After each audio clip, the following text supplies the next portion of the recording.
Hey everyone, welcome back. Today we're diving into some pretty deep waters, what it means from a preterist perspective to say that heaven and earth has already passed away, and how that affects our understanding of the law today. Now, you may have heard the phrase heaven and earth will pass away, and probably connected it with the end of the physical world.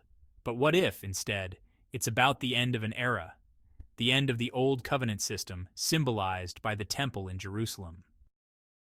First, let's look at the phrase heaven and earth.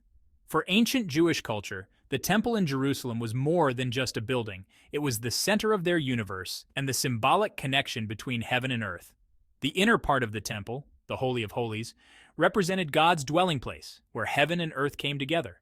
So when Jesus and others spoke of heaven and earth passing away, they weren't necessarily talking about the physical cosmos, but could have been referring to the passing of this symbolic heaven and earth that the temple represented. This idea becomes really important when we consider Jesus' own words in Matthew 5:18. For truly I say to you, until heaven and earth pass away, not an iota, not a dot, will pass from the law until all is accomplished. Many people take this to mean that the entire Mosaic law remains in force forever. But if heaven and earth refers to the temple-centered world of the Old Covenant, then Jesus may be saying that the law would remain in place until that covenant era was fully completed or fulfilled. Now this brings us to 2 Peter chapter 3 verse 10, where Peter talks about the heavens passing away with a roar, the elements being dissolved, and the earth and everything in it being laid bare.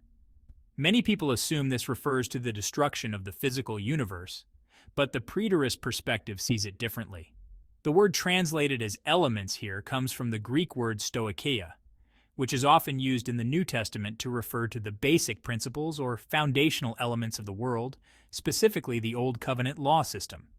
So, instead of interpreting elements as the physical elements of the periodic table, Peter may be talking about the fundamental principles of the Jewish religious system, its rituals, laws, and temple sacrifices, all of which were central to the Old Covenant. If we read it this way, then the burning of the heavens and earth may actually symbolize the destruction of the temple in AD 70. When the Romans destroyed Jerusalem and burned the temple, it marked the end of the Old Covenant system. This event is what many preterists see as the passing away of heaven and earth, the symbolic end of the world as they knew it. This brings up a huge question. What does this mean for the law today? If heaven and earth has already passed away, and if Jesus fulfilled the law as he said in Matthew 5:17, does that mean believers are no longer under the Old Covenant law? Many preterists would say yes. Jesus' fulfillment of the law and the passing away of the temple system signaled a new era, the New Covenant. In this New Covenant, the old ceremonial and sacrificial laws were no longer binding. Instead, believers now live under the law of Christ, which emphasizes love, mercy, and a direct relationship with God through Jesus.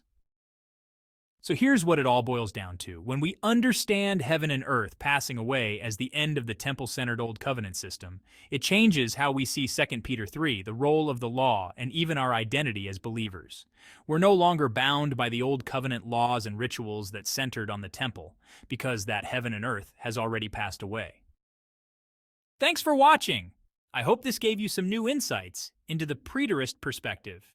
If you found this helpful, don't forget to like, subscribe, and leave your thoughts in the comments below. Let's keep exploring these ancient texts together.